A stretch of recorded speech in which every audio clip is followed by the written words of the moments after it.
बहुत समय पहले की बात है। चंदनपुर नाम के एक गांव में मोहन नाम का एक किसान रहता था। वो अपनी जमीन पर खेती करके दिन रात मेहनत करता था। वो अपनी पत्नी गायत्री के साथ रहता था।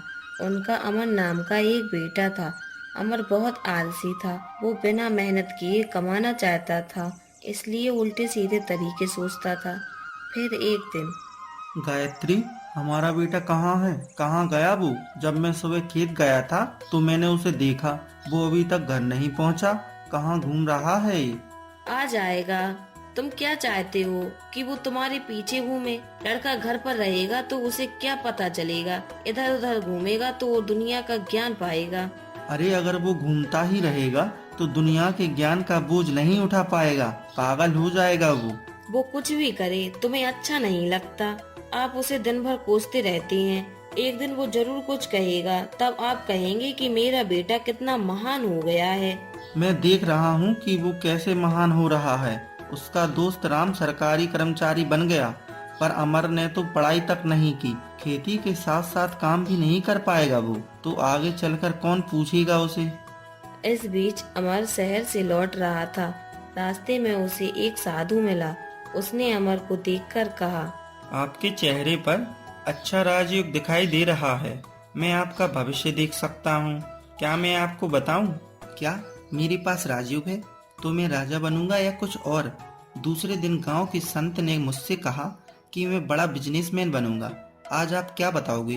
राजयोग का मतलब ये नहीं होता कि तुम राजा बनोगे।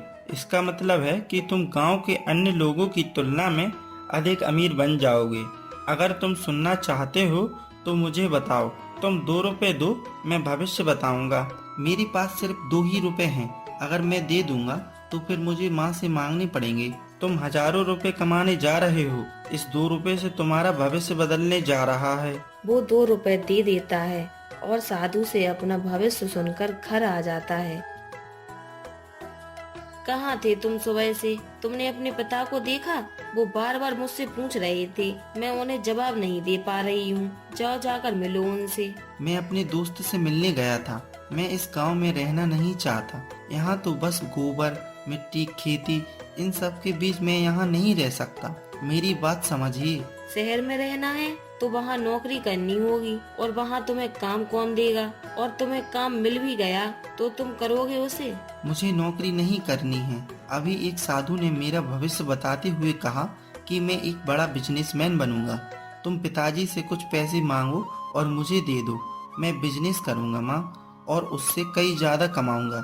खेती से अभी जो मिल रहा है उससे भी ज्यादा। तुम्हारे पापा तो तुम पर पहले से ही नाराज हैं। अगर इस समय पैसे की बात हुई तो वो तुम्हें और मुझे दोनों को घर से निकाल देंगे। तुम्हें अपने बिजनेस के लिए कितना पैसा चाहिए? 500 रुपए काफी है। बाकी मैं संभाल लूंगा। मुझ पर भरोसा करो माँ। ठीक है, मेरे जमा किए हुए पैसों से तुम्हें 500 रुपए दे रही हूँ, लेकिन व्यापार तुम सावधानी से करोगे। अब समझ आया। साधु ने जो कहा था वो सच था। मुझे उम्मीद नहीं थी कि मुझे बिजनेस के लिए इतनी जल्दी पैसे मिलेंगे। कल मैं शहर चला जाऊंगा। अब मुझे नींद आ रही है। मैं जा रहा हूँ। अगले दिन अमर अपनी माँ से पैसे लेकर शहर के लिए निकल गया। कुछ दूर चलने के बाद एक गांव आया। बहुत लंबा सफर तय किया। अब तो मैं बहुत थक गया हूँ। इसलिए आज मैं इसी गांव में रुक जाता हूँ और कल सुबह जल्दी उठकर निकल जाऊंगा। अमर गांव की एक धर्मशाला में जाता है। आपका नाम क्या है और आप यहाँ रुकना क्यों चाहते हैं? कृपया मुझे बताएं। मेरा नाम अमर है और मैं चंदनपुर गांव का रहने वाला हूँ। मैं यहाँ बिजनेस के लिए आया हूँ। ठीक है, आप सामने वाला कमरा ले लीजिए। सुबह जल्दी कमरा खाली करना है, ठीक है? मैं सिर्फ आज रात ही रहूंगा। जब अमर जाकर अपने कमरे में आराम कर रहा होता है, तभी उसे किसी के झगड़ने की आवाज आती है, जो बगल के कमरे से आ रही थी। मैं ये नहीं दे रहा। मुझे ये रेट पसंद नहीं है। वादे के अनुसार आपको देना होगा। मैंने सौदे के लिए सारे पैसे की व्यवस्था की है। अब आप क्यों बदल रहे हैं? मैं जो भी चुराता हूँ उसे आपको ही बेचता हूँ। इस बार मुझे कोई और ज्यादा पैसे दे रहा है, इसलिए मैं इसे दे रहा हूँ। मेरे लिए पैसा कमाना जरूरी है। अगर आप चाहो तो ले लो, वरना मैं सुबह उसके पास ले जाऊंगा। समझे आप? मैं ऐसा व्यापार नहीं कर सकता। तुम जिसे चाहो बेच दो, अब मुझसे मत मिलना। फिर वो आदमी वहाँ से चला जाता है और अमर उनकी बातें सुन लेता है। वो चोरी के बारे में बात कर रहे थे, इसका मतलब है मैं इसे मूल कीमत से भी कम में खरीद सकता हूँ। मुझे लगता है कोई बिना डील किए चला गया। मैं ये जानना चाहता हूँ, मैं जाकर पूछता हूँ। लगता है झगड़ा हो रहा था। कौन था वो? इतने गुस्से में क्यों चला गया? मुझे एक हीरा मिला जिसकी कीमत बहुत ज्यादा है। कितना भी हो, ये 1000 रुपए होगा। लेकिन वो 300 में लेना चाहता था। मुझे कोई 500 दे रहा है, लेकिन वो 300 में ले रहा था। मैंने मना कर दिया, इसलिए वो चला गया। ओ अच्छा, वो हीरा दिखाओ मुझे। अगर मुझे अच्छा लगा तो मैं आपको 500 रुपए दूंगा। ये देखो कितना कीमती है ये हीरा। मैं उसे 300 में कैसे दे देता? आप बताओ मुझे। क्या बात है, ये तो बेशकीमती हीरा लग रहा है। अगर मैंने इसे खरीदा तो ये मुझे 500 रुपए अधिक दिलाएगा। पहली बार के लिए इतना लाभ ठीक है। साधु ने जो कहा था वो सच है। मैं इसे बिना देर किए तुरंत ले लेता हूँ। इतनी देर से क्या सोच रहे हो? लेने का इरादा है या नहीं? अगर नहीं है तो बताओ मुझे। अरे नहीं, खरीदने से पहले मैं इसे देखना चाहता था। तुम इतनी जल्दी में क्यों हो? अच्छा लगा मुझे। ये लो 500 रुपए, अब ये मेरा हुआ। अमर उस हीरे को लेकर खुशी खुशी अपने गांव पहुंच जाता है। वो एक सुनार के पास जाता है। देखो सेठ जी, मेरे पास एक बहुत कीमती हीरा है। इसे देखो और बताओ कितनी कीमत होगी इसकी। तुमने कहा बहुत कीमती है, लेकिन तुम्हारे पास कहाँ से आया? लाओ दिखाओ मुझे। ये रहा, इसकी मुझे कीमत बताइए। अगर आपको अच्छा लगे तो मैं आपको दे सकता हूँ, भले ही पैसे कम हो या ज्यादा। अरे ये क्या, 1 रुपए की भी कीमत नहीं है इसकी। तुम एक कांच के टुकड़े को लेकर आ गए और मुझे बता रहे हो हीरा है ये। तुम मुझे धोखा देना चाहते हो? मैं धोखा नहीं दे रहा हूँ। मैंने इसे शहर से 500 रुपए में खरीदा है और उसने कहा था इसकी कीमत 1000 होगी। तुम्हें किसी ने अच्छी तरह बेवकूफ बनाया है। इसे देखकर तो कोई भी कहेगा कि ये कांच का टुकड़ा है। तुम नहीं जानते, तुम्हें किसी ने बेवकूफ बनाया है। क्या तुम्हारे पापा जानते हैं कि तुमने ये खरीदा है? अरे नहीं, मेरे पिताजी को इसके बारे में कुछ नहीं पता। सेठ जी, इस बात को आप भूल जाइए, मैं चलता हूँ। ये सोचते हुए अमर घर पहुंचता है कि उसे धोखा दिया गया है। फिर वो अपनी माँ को सारी बात बताता है।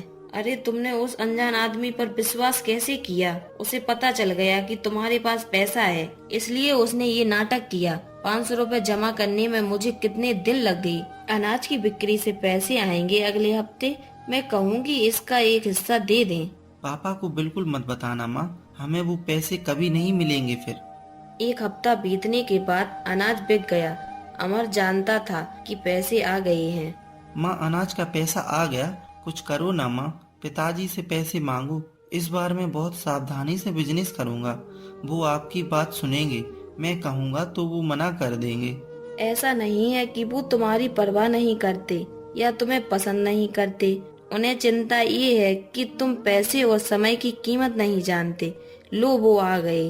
जब वो बात कर रहे थे तो मोहन वहाँ आ जाता है।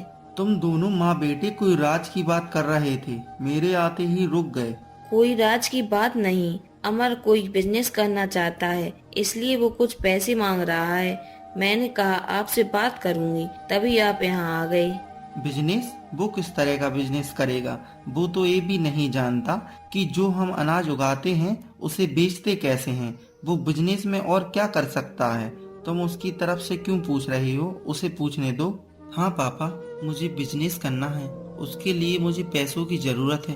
अगर आप दे दो तो मैं उसे 10 गुना करके दिखाऊंगा। मैंने अपने दोस्तों के साथ हर बात पर चर्चा की है जो शहर में है।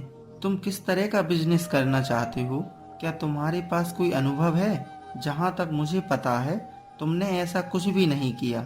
ऐसे व्यापार से तुम्हें कोई लाभ नहीं होगा। अगर मैं शुरू कर दूं तो अनुभव आ जाएगा। मेरे दोस्तों को इस बिजनेस में बहुत अनुभव है। किसी तरह हमें पैसा एडजस्ट करना होगा, बाकी वो सब संभाल लेंगे। इसका मतलब है तुम अपने दोस्तों पर निर्भर हो। ठीक है, मैं पैसे दे दूंगा, लेकिन मेरी एक शर्त है। अगर तुम सहमत हो तो पैसे देने में मुझे कोई दिक्कत नहीं। ऐसा लगता है कि आप मुझे पैसे किसी शर्त पर देना नहीं चाहते। अच्छा मुझे बताओ क्या शर्त है? अगर मुझे ठीक लगेगा तो मैं करूँगा, नहीं तो मैं नहीं करूँगा। ठीक है तो सुनो, मजदूर हमारे खेत पर काम करने आते हैं, उन्हें दिन के अंत में 10 रुपए दिए जाते हैं। तुम्हें भी ऐसा ही करना है और हर दिन 10 रुपए कमाकर मेरे पास लाना है और फिर मैं तुम्हें पैसे दे दूंगा जो तुमने मांगे हैं। ठीक है, 10 रुपए कमाना कोई बड़ी बात नहीं है मेरे लिए। आसान लग रहा है, ठीक है, देर क्यों करें, कल से ही शुरू करो, मैं तुम्हें तुरंत पैसे दूंगा। फिर अगले दिन। लेकिन क्या जरूरी है 10 रुपए कमाने के लिए मैं इतनी मेहनत करूं? मैं जाकर माँ से मांग लूंगा। माँ, मुझे 10 रुपए दो ना, मैं बाहर काम करने नहीं जाना चाहता। ठीक है बेटा, तुम परेशान नहीं हो, मैं तुम्हें 10 रुपए दे दूंगी। तुम्हारे पिताजी ने मुझे एक भी रुपए नहीं दिए, मेरे पास सिर्फ यही 10 रुपए हैं। तुम ये पैसे पिताजी को जाकर दे दो, उन्हें पता नहीं चलेगा कि ये पैसे किसने दिए। उस दोपहर उसने 10 रुपए लिए और अपने पिता को दे दिए। ओहो, लगता है 10 रुपए कमा कर आ गए। सुबह गए थे और दोपहर तक 10 रुपए कमा कर वापस आ गए। अच्छा, अब बाहर जाओ और कुएं में ये 10 रुपए फेंक दो। क्या आप 10 रुपए कुएं में फेंकने के लिए कह रहे हैं? ठीक है, जैसा आपको ठीक लगे। अमर वो 10 रुपए लेकर कुएं में फेंक देता है। ठीक है, आपने कहा था तो मैं 10 रुपए कमा कर आ गया। अब आप मुझे बिजनेस के लिए पैसा कब दे रहे हैं? अच्छा, एक काम करो, कल फिर से वापस जाना, 10 रुपए कमा कर लाना, तब देखते हैं क्या करना है। आपने कहा था 10 रुपए कमा लोगे तो मैं पैसे दे दूंगा। आप अपनी बात से बदल रहे हैं। मैंने कहा था 10 रुपए रोज कमाओ, जब तक कि तुमसे रुकने के लिए नहीं कहा जाए। अगले दिन अमर अपने मामा के पास जाता है और उनसे 10 रुपए मांगता है। अरे भांजे, ये लो 10 रुपए और जाओ। तुम मुझसे पैसे क्यों मांग रहे हो? तुम्हारे पिताजी नहीं देते क्या? अमर 10 रुपए लेता है और घर के लिए निकल जाता है। अभी दोपहर है, अभी जाऊंगा तो उन्हें शक होगा।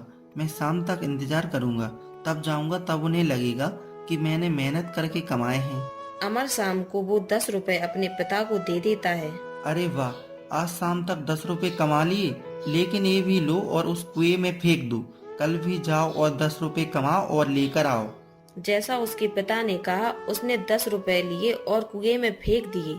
अगले दिन अब वो सोच रहा था कि आज वो 10 रुपए कैसे कमाएगा। पिताजी ने ऐसी शर्त क्यों रखी? मैंने उन सभी से पैसे मांगे जिन्हें मैं जानता हूँ, लेकिन अब मैं किससे पैसे मांगू? हे भगवान, अब मैं क्या करूँ? कुछ तो मदद करो मेरी, कोई तो रास्ता दिखाओ। शाम तक कोशिश करने के बाद वो एक जगह खड़े होकर सोचता है। क्या तुम ये सारे बोरे अंदर रख सकते हो? मैं तुम्हें 5 रुपए दूंगा। ठीक है। वो सारे बोरे ले जाकर अंदर रख देता है। ये लो बेटा, 5 रुपए, तुम अच्छे इंसान हो। अमर वहाँ से चला जाता है। वो बूढ़ा आदमी मेरी छोटी सी मदद से कितना खुश हुआ, वहीं अगर मैं अपने पिताजी की मदद करूं तो उन्हें कितनी खुशी होगी। पापा, ये रहे 5 रुपए, आज मैं बस 5 ही रुपए कमा पाया। अच्छा, तो ले आए पैसे, ये भी ले जाओ और कुएं में फेंक दो। क्या? मैंने इसे कमाने के लिए कड़ी मेहनत की है और आप इसे कुएं में फेंकने के लिए कह रहे हैं? मुझे समझ नहीं आ रहा कि आप ऐसा क्यों कर रहे हैं। आप जानते हैं कि मैंने इन 5 रुपए के लिए कितने बोरे उठाए हैं पिताजी। अच्छा, तो ये 5 रुपए अपनी जेब में रख लो। अब पता चला मांग के लाने में और कमाने में कितना फर्क होता है। ये तुमने मेहनत से कमाया, मैंने कुएं में डालने को कहा तो तुम्हें गुस्सा आ गया। उसी तरह तुमने अपनी माँ से पैसे लिए, उसे खो दिया तो तुम्हें कोई पछतावा नहीं हुआ, क्योंकि वो तुम्हारी मेहनत की कमाई नहीं थी। अब तुम्हें समझ में आया मैंने क्यों किया ये। माँ ने आपसे कहा था कि उन्होंने मुझे 500 रुपए दिए। सिर्फ इतना ही नहीं, तुम्हारी माँ ने तुम्हें 10 रुपए दिए। मैंने तुमसे कहा इसे कुएं में फेंक दो तो तुम उदास नहीं हुए। तुम्हारी मामा ने 10 रुपए दिए, उन्हें कुएं में फेंक दिया। जब मैंने तुम्हारी मेहनत की कमाई के 5 रुपए फेंकने को कहा, तुम्हें गुस्सा आ गया। ये है मेहनत की कीमत। तुम जो भी काम करते हो उसकी कीमत जानते हो। तुम्हें इसमें अपना भविष्य देखना चाहिए। साधु ने जो कहा वो सच था कि तुम्हारे पास राजयोग है, लेकिन मुझे तुम्हें ये बताना था कि तुम अगर कड़ी मेहनत करोगे तो तुम्हें वो सब मिलेगा। उसके बाद चाहे बिजनेस करो या खेती करो, वो सब मिलेगा जो तुम चाहते हो। ये है तुम्हारी कड़ी मेहनत का फल, समझे? तो अमर को अपनी गलती का एहसास होता है और वो हर दिन अपने पिता के साथ खेती में नए नए कौशल सीखता है। अब उसके जीवन में सुख ही सुख था। ऐसी ही और कहानी देखने के लिए हमारे चैनल को सब्सक्राइब करें।